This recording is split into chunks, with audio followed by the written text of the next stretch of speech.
presidente facente funzioni Spirlì insiste sulla vaccinazione al personale della scuola con gli istituti chiusi. Il sindacato minaccia lo sciopero. Mentre si definisce l'accordo con i medici di base, l'ASP Cosentina prepara il piano vaccinazioni per gli ottantenni, individuate le strutture e diviso il territorio in 4 aree. Il presidente della società di pediatria smentisce le notizie in base alle quali le varianti del virus colpiscano maggiormente i bambini. Non c'è alcuno studio scientifico che lo dimostri. C'è anche il presidente della commissione antimafia Nicola Morra tra i 4 senatori calabresi espulsi dal movimento per aver votato no al governo Draghi.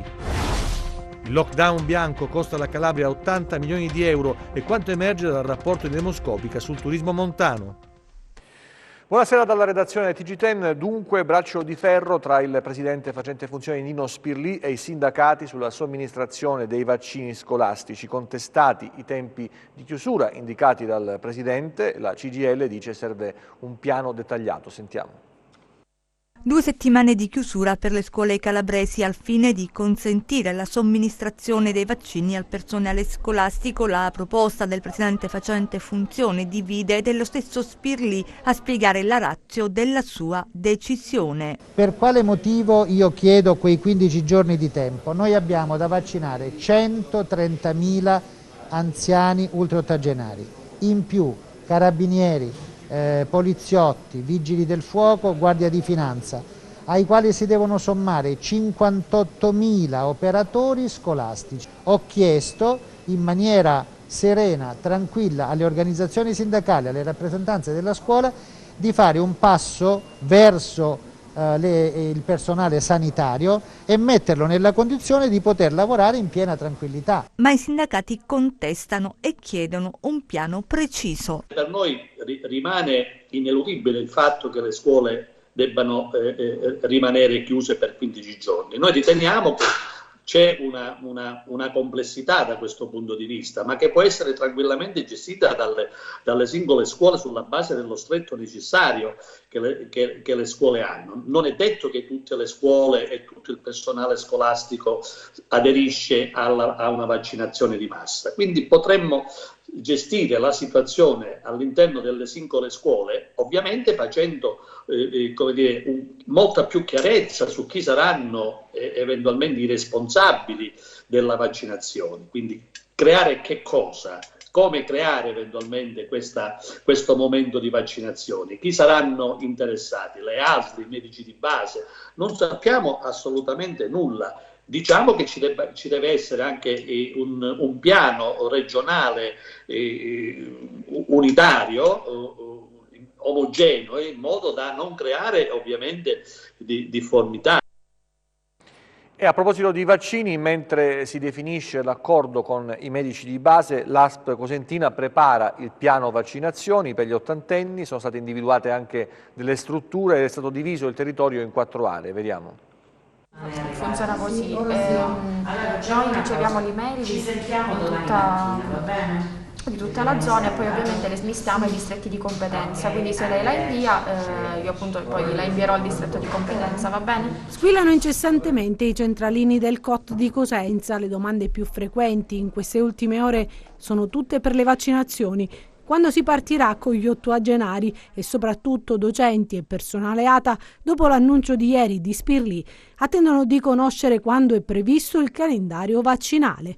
Ma procediamo con ordine, perché ciò che emerge in questa fase dal centro organizzativo territoriale è che dopo l'accordo fra Regione e medici di base, entro la prossima settimana inizieranno le vaccinazioni agli over 80, ma in un giorno prestabilito, per volere del commissario ad acta Guido Longo, che ha deciso una sorta di Vaccine Day per tutte le ASP regionali, prevista in queste ore una sorta di cabina di regia per organizzare il tutto. Saranno i medici di famiglia a fornire gli elenchi dei propri assistiti e anche alcuni comuni della provincia Abruzia hanno fornito una lista degli aventi diritto. Sono oltre 41.000 solo nella provincia di Cosenza gli ultra ottantenni e verranno messi a disposizione diverse strutture. Il distretto ha già diviso la provincia in 4 aree: est, nord, sud e ovest, e quando si avrà il via libera da parte dei medici e della struttura organizzativa si darà il via alla campagna vaccinale con la collaborazione della Protezione Civile, dei sindaci e dei medici amministrativi. Per iniziare nella zona centrale della provincia Abruzia, prevista come sede l'USCA di Via degli Stadi. Domani Longo incontrerà tutti i commissari per decidere insieme il giorno dell'avvio della campagna. Per quanto riguarda invece gli insegnanti e il personale ATA, ancora non ci sono le linee guida perché al momento la priorità sono gli anziani. Ecco, vediamo come funziona invece nei comuni. Si stanno dando da fare i sindaci, i primi cittadini, per cercare di organizzare al meglio, naturalmente concertando il tutto con le ASP e stimolando a fare in fretta e magari mettendo anche a disposizione dei locali. Andiamo a Vibo Valentia dal sindaco Maria Limardo. Il ruolo dei sindaci d'ora in poi sarà fondamentale. Sono i primi cittadini che stanno tentando di organizzare insieme alle ASP la seconda fase della campagna vaccinale, fornendo i dati relativi alla popolazione anziana, stimolando le aziende e spesso mettendo a disposizione locali dove eseguire le inoculazioni, così come sta facendo il sindaco di Vibo, Maria Limardo. È chiusa, perlomeno sta per chiudersi la campagna vaccinale per quanto riguarda il personale medico e paramedico, però ora siamo in fibrillazione, diciamo così, per la somministrazione dei vaccini nella fascia degli ultraottantenni, tant'è che proprio stamattina, proprio mentre lei parlava, stavo rivedendo una missiva che ho appena scritto, la sto indirizzando all'ASP per chiedere rassicurazioni se si sia effettivamente stilata una calendarizzazione e programmazione nell'ambito provinciale dei soggetti interessati alla vaccinazione e soprattutto se c'è garanzia su un idoneo spazio di attesa con garanzia di distanziamento, un ambulatorio dedicato all'attività vaccinale, uno spazio riservato all'osservazione post vaccinazione e quant'altro. Sto anche dichiarando la disponibilità di noi sindaci, perlomeno da parte dei colleghi. Io sono anche presidente della conferenza dei sindaci, molti sindaci colleghi mi stanno dando disponibilità di messa a disposizione di locali all'interno dei vari comuni presso i quali potrà essere effettuata con tranquillità l'attività di vaccinazione. Speriamo che si proceda con celerità, con urgenza, perché è l'unico sistema per sconfiggere seriamente l'avanzata del virus. Proprio nel Vibonese, secondo la Fondazione Gimbe, il dato è in controtendenza rispetto al resto della regione, che indica una recrudescenza del contagio. Anche se non riguarda la città di Vibo Valentia, ci sono due territori in particolare, il comune di Rasà ed il comune di Gerocarne, che in questi giorni purtroppo sono stati interessati da una recrudescenza dell'infezione. Speriamo che quanto prima anche loro possano venirne fuori e tirarsi fuori, perché non sono i primi, non saranno nemmeno gli ultimi, ma confidiamo che questo credo che sia il momento peggiore, forse stiamo per toccare il picco, immagino. Come abbiamo raccontato ieri nel corso dei nostri telegiornali, oggi è stata effettuata una campionatura dei tamponi calabresi e di altre regioni che sono stati spediti all'IS, dove verranno analizzati alla ricerca delle cosiddette varianti, le 3 varianti che si sono riscontrate sul territorio italiano e in particolare quella inglese, sulla quale c'è molta attenzione per la capacità di diffondersi. Si è parlato anche della possibilità che questa variante colpisca maggiormente rispetto alle altre e al Covid originario i bambini, ma questa è un'ipotesi che, dicono i pediatri, non è assolutamente ancora provata. Intanto queste varianti, i risultati dell'esame dell'IS li avremo per i primi giorni di marzo, vediamo. In Calabria ad oggi sono stati sottoposti a test 531.096 soggetti, più 1.989 rispetto a ieri. Le persone risultate positive al coronavirus sono 36.021, più 156 rispetto a ieri. I casi confermati oggi sono così suddivisi: a Cosenza 44, a Catanzaro 10, a Crotone 11, a Vibo Valentia 44, a Reggio Calabria 57, da altra regione stato estero 0.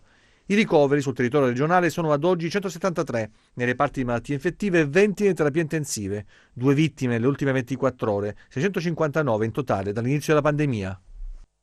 Questa è la sintesi del bollettino regionale. Concentriamoci adesso sulle varianti e in particolare sull'ipotesi che la variante inglese abbia una capacità di contagiare maggiormente i minori.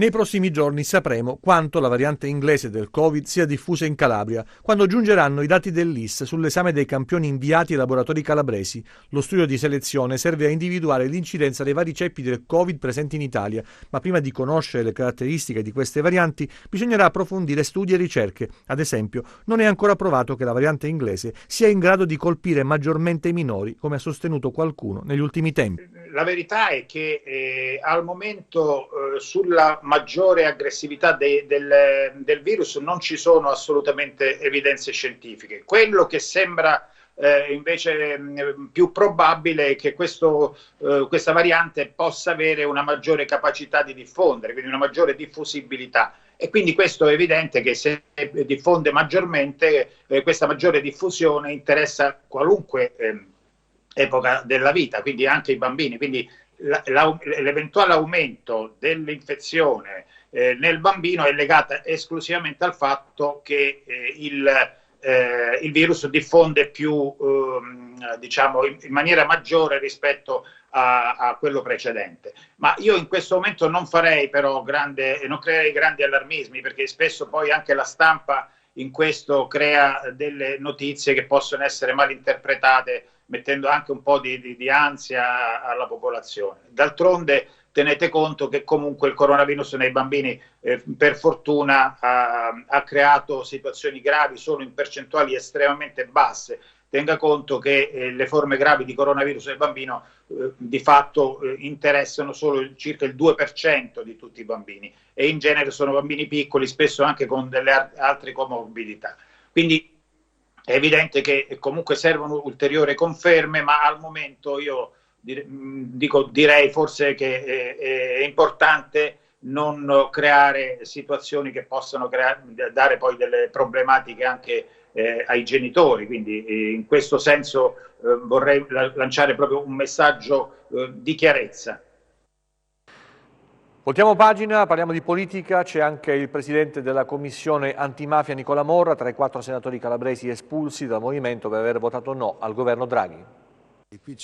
Ci sono anche i calabresi Nicola Morra, Silvana Abate, Margherita Corrado e Bianca Laura Granato tra i 15 senatori espulsi dal Movimento 5 Stelle. La decisione è stata resa nota sui social da Vito Crimi, capo politico dei Pentastellati, che ha annunciato l'allontanamento dei 15 senatori che hanno votato no alla fiducia al governo Draghi.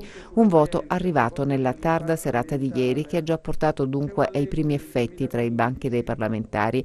Crimi sottolinea infatti che i 15 che hanno votato no sono venuti meno all'impegno del portavoce del movimento, che deve rispettare le indicazioni di voto provenienti dagli iscritti, e così si collocano nei fatti all'opposizione. Non potranno più far parte, aggiunge Crimi, del gruppo parlamentare del movimento al Senato. Il primo a reagire alla notizia è il senatore Nicola Morra, che si dice scosso da questa decisione. Io non so se questa espulsione, giuridicamente parlando, sia un atto perfetto e quindi incontestabile. Adesso valuterò insieme agli altri colleghi il da farsi, perché io e tanti altri colleghi ci sentiamo nel midollo, ma che dico anche nel sangue M5S, e quindi cercheremo di capire se questa procedura possa essere in qualche modo fermata perché viziata da difetto di procedura. E forse non solo di procedura. Perdite ingenti per il settore del turismo montano calabrese, a certificarlo uno studio di Demoscopica che lancia un appello al neo ministro affinché vengano assicurati e messi in campo i ristori da destinare agli operatori del settore.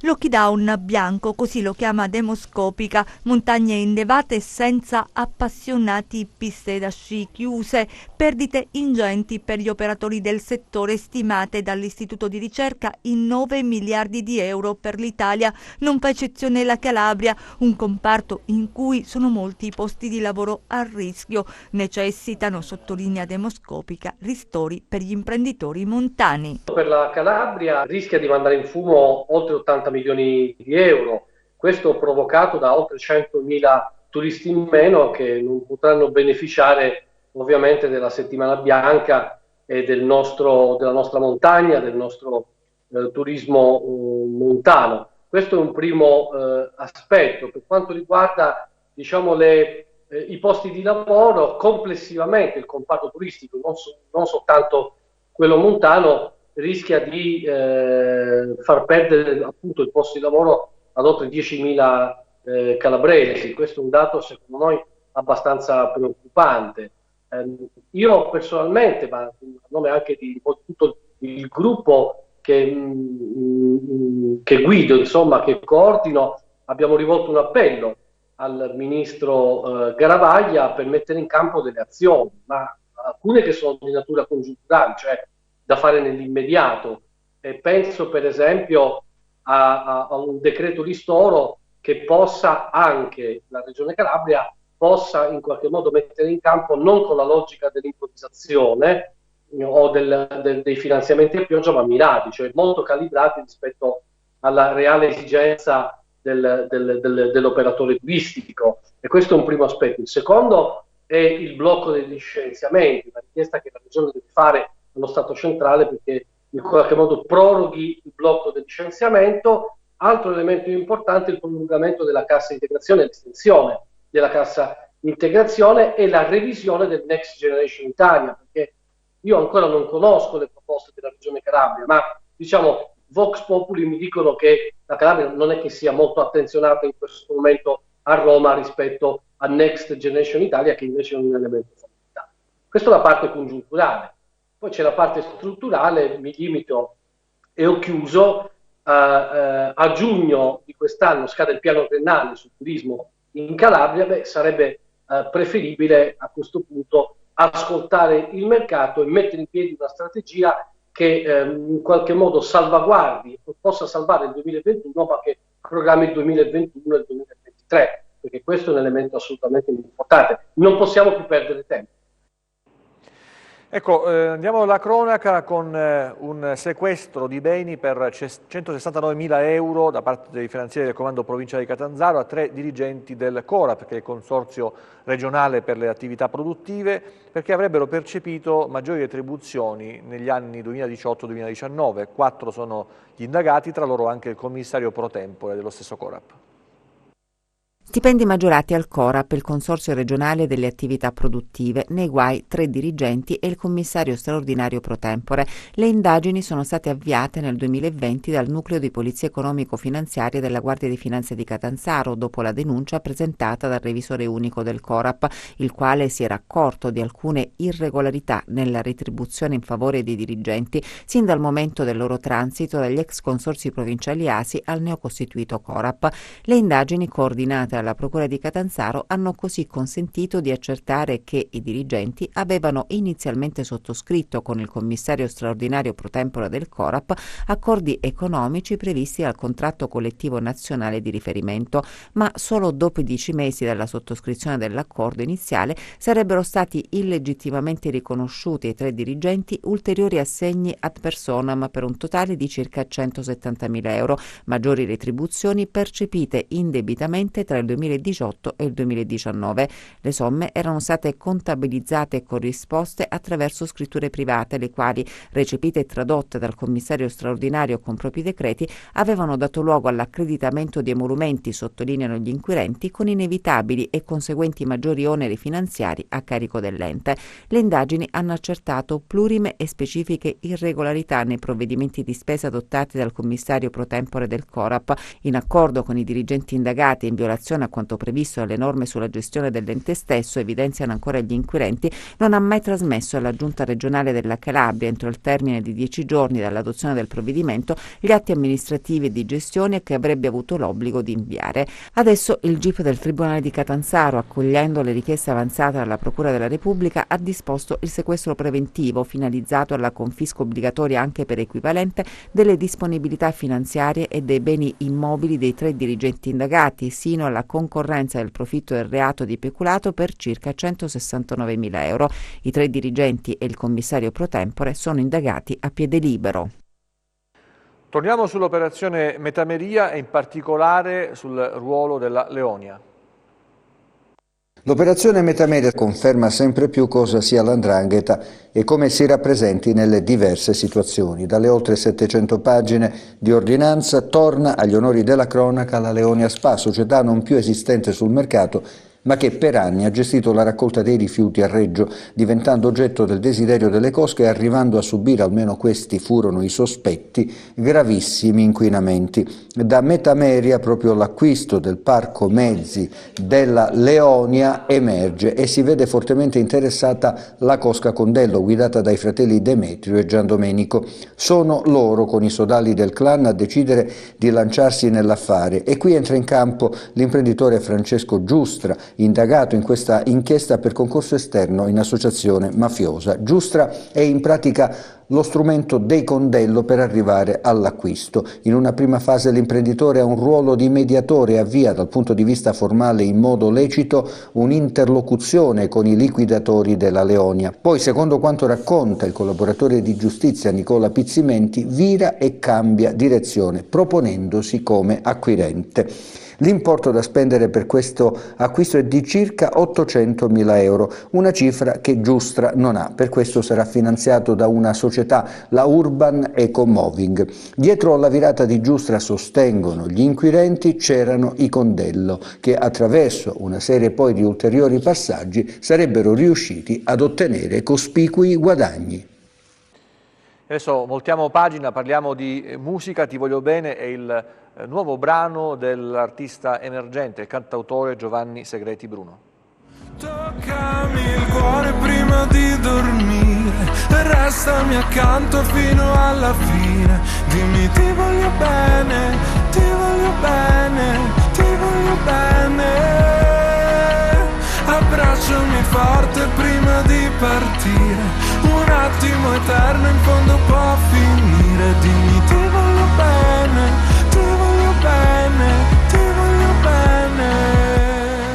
Giovanni Segreti Bruno, sei un cantautore cosentino, dal 15 gennaio stiamo sentendo in radio questo tuo pezzo che si chiama Ti voglio bene. Di che cosa parla? Questo brano praticamente l'ho scritto alla fine del primo lockdown ed è un brano che parla una dichiarazione d'amore, dell'amore esplicitato. Sono quelle 3 semplici parole, a volte spesso risultano quasi banali, e ti voglio bene praticamente sono quelle 3 parole che arrivano puntualmente in ritardo. Vorremmo dirle ma spesso non le diciamo proprio perché sono quasi scontate, invece dovremmo farlo più spesso, soprattutto in un periodo come questo, no? In cui siamo costretti a stare lontani, a stare divisi. Dire ti voglio bene significa in qualche modo prendere in prestito i dolori degli altri e farli diventare un po' propri, come se ci fosse una sorta di compassione, no? E sono contento che esca proprio in questo periodo. Infatti sta andando anche molto bene in radio e sono contento. Ho iniziato presto, ho iniziato a scrivere anche presto le mie prime canzoni. Oggi lavoro con l'etichetta Joseba Publishing ed è iniziato questo viaggio anche nel mondo più professionale, se vogliamo, della musica. Citavi appunto i concerti Mahmood e Clementina Cosenza, che sono state delle esperienze immense. Insomma, trovarmi davanti a 10.000 persone è stato pazzesco, e avere i miei 20 minuti di spazio è tanta roba. Un videoclip realizzato da un nome noto, insomma, per quanto riguarda la musica nazionale, non so. Sì, porta una firma molto importante che è quella di Emanuel Lo, noto coreografo, regista, ha lavorato con i più grandi, da Jerry Halliwell a Ricky Martin, insomma. Avere la possibilità di lavorare con un grande come lui è tanta roba, fa veramente, cioè impari il mestiere, no? E tra l'altro ritorneremo a girare settimana prossima un nuovo video e quindi rimanete aggiornati. E adesso l'economia con la rubrica sulla borsa, vediamo.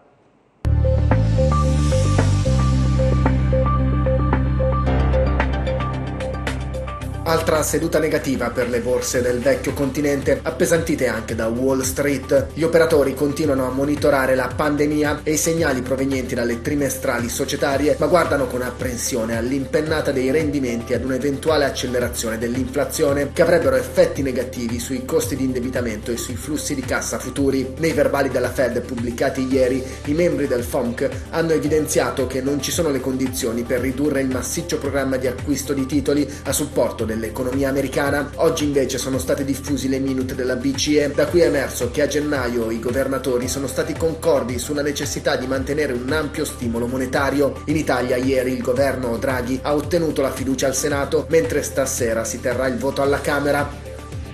Così il FTSE MIB di Milano archivia le contrattazioni in calo dell'1,1%, debole anche il FTSE 100 di Londra a meno 1,4%, l'Ibex 35 di Madrid a meno 0,8%, il CAC 40 di Parigi a meno 0,7% e il DAX di Francoforte a meno 0,2%. Oltreoceano arretrano il Dow Jones a meno 0,8%, l'S&P 500 a meno 0,9% e il Nasdaq a meno 1,3%.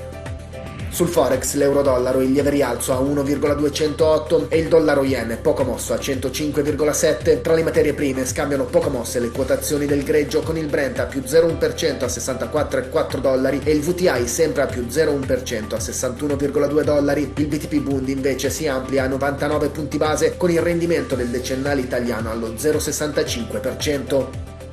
Tornando a Piazza Affari, chiudono in controtendenza A2A a più 1,2% e Stellantis a più 0,6%, quest'ultima in scia alla buona intonazione del settore auto dopo l'outlook positivo di Daimler. Resistono Campari a più 0,1% dopo i conti del 2020 e Saipem a più 0,1% dopo l'accordo con Danieli e Leonardo per il rinnovamento sostenibile di impianti del settore siderurgico sia in Italia che all'estero. In coda al FTSE MIB chiude Diasorin a meno 2,6%, Leonardo a meno 2,7% e Inuit a meno 3,15%. Grazie e buon proseguimento di serata da Market Insight.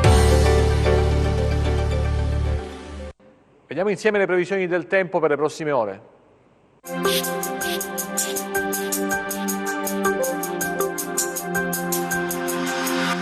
Ben ritrovati da Meteo in Calabria. Nella giornata di venerdì si espanderà verso il Mediterraneo centrale un vasto promontorio anticiclonico di matrice subtropicale e proprio nel corso del weekend il cuore di questa alta pressione si posizionerà sull'Italia, favorendo una fase stabile e soleggiata. Le temperature saranno ancora in graduale e progressivo aumento. Passiamo alle previsioni in dettaglio. Domani cielo sereno o poco nuvoloso, nel corso della giornata possibili parziali e momentanee coperture per il passaggio di nuvolosità e stratiformi. Temperature in ulteriore aumento. Passiamo a mari e venti. Domani mari calmi o poco mossi con venti a regime di Brett. Per essere sempre aggiornati sull'evoluzione delle condizioni meteo vi rimando, oltre al nostro sito www.meteoincalabria.com, anche alla nostra pagina Facebook Meteo in Calabria.